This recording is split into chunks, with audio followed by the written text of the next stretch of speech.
The Flat Earth Society believes that the Earth is flat. And they also believe that the whole, all the information about how the planet is a sphere is made up by NASA. It's a NASA conspiracy. They're just trying to find ways to get more funding, more money. But in reality, the Earth is flat, and the rim is completely closed off by this massive ice wall, kind of like in the Game of Thrones. Well, obviously. And the Starks sent, unfortunately, a lot of boys to that wall to protect it. Okay, so but why? But I don't get it. Like, if the Earth was flat, why couldn't NASA make just as much money as if it's round? So, like, why do they have to fake everything? And JR had a good question earlier in the day about this story. Does that mean all the planets are flat? Yeah, that is a good question. Are all the stars flat? And why does it make a difference if they're flat or they're round? Like, what's the big advantage? Who's gaining all this money? Like, oh man, if the Earth is flat, we're gonna make no money at all. But if it's round, millionaires. They have crazy, crazy theories. For instance, Earth's gravity is an illusion. So gravity is even some sort of conspiracy. Okay, if you believe that, I got a great idea for you. Go to a skyscraper, jump out and find out what kind of illusion you got for you.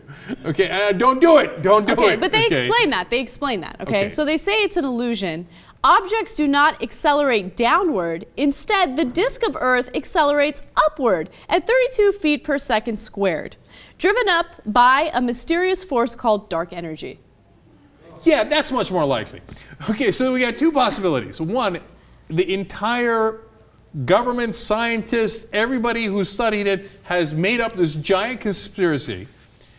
And in fact, instead of gravity, we have dark energy that mysteriously controls the Earth, which is flat. But we're moving on up. Right. Yeah. Or maybe what everybody's saying is actually true. Or maybe 2 + 2 does in fact equal 4. But what I don't understand is why do they believe this conspiracy?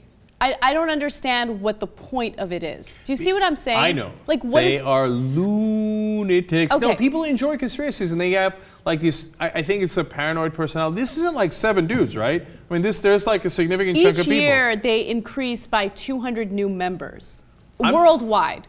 Okay. So I mean, it's not like, oh my God, millions of people joined the Flat Earth Society. But still, I mean, that means like they're slightly competitive with the Scientologists. Do you see what I'm saying? Yeah. So like, and I think what it is that there is a certain group of people who have a psychological condition where they're paranoid about everything. And so this feeds into it. They're like, yes, I knew it. OJ's totally innocent, and the dark energy forces us up rather than down because we're totally flat. Now, it seems like they don't have a very good point. The flip side is we have a correspondent at the edge of the Earth. And so let's just check in with him and see if, in fact, the globe is a sphere or if there is a wall to be protected. It's not the wall, it's not the stars, it's the Dothrakis! It is known that the Earth is flat. So what's behind you? Behind me, there is a wall of ice that goes up to space. But why would there be a wall of ice if you're in Dothraki and you're in a Dothraki field? I'm near the Dothraki Sea. Oh, is that right? Okay. Yes. Are you a Khal? My name is Kalmani. Khal Kamani, it was a great pleasure, and thank you for saving us from falling off the Earth. The pleasure is mine. Okay, we're such dorks.